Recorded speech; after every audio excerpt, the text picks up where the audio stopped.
Armées islamistes au Mali. Regardez la carte, le pays est coupé en deux au sud de la ville de Gao et leur territoire grandit régulièrement. Que se passe-t-il vraiment dans ces territoires où la charia, la loi islamique, est en train d'être imposée?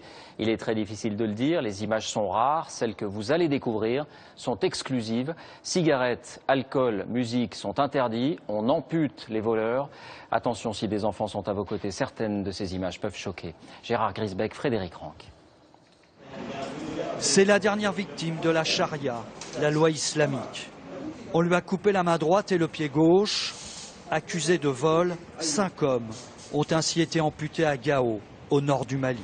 Ce que nous leur avons infligé, c'est Dieu qui nous l'a commandé. La volonté de Dieu a été accomplie et les péchés de ces gens ont été effacés.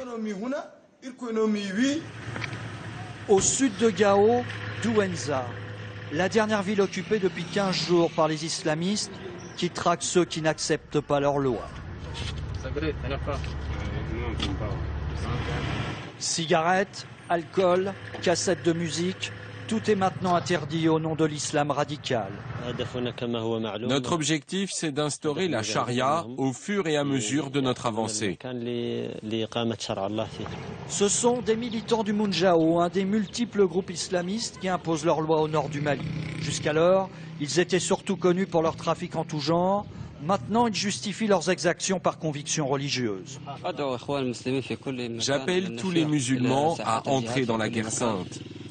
J'appelle tous les musulmans d'Afrique de l'Ouest à nous rejoindre. Nous sommes ici pour instaurer l'islam des origines. En ville, la vie a repris après quelques jours d'inquiétude. Pour le moment, le port du voile n'est pas obligatoire pour les femmes, mais pour le moment seulement, pour ne pas provoquer d'hostilité, car les habitants se montrent très prudents. Ils disent que je suis islamiste, et depuis que je suis là, ils travaillent avec la population, on n'a pas eu de problème avec eux, pour le moment. Chaque jour, les combattants d'Al-Qaïda gagnent un peu plus de terrain. Et d'ici quelques semaines, comme à Gao, comme à Tombouctou, ils imposeront le port du voile pour les femmes et la charia.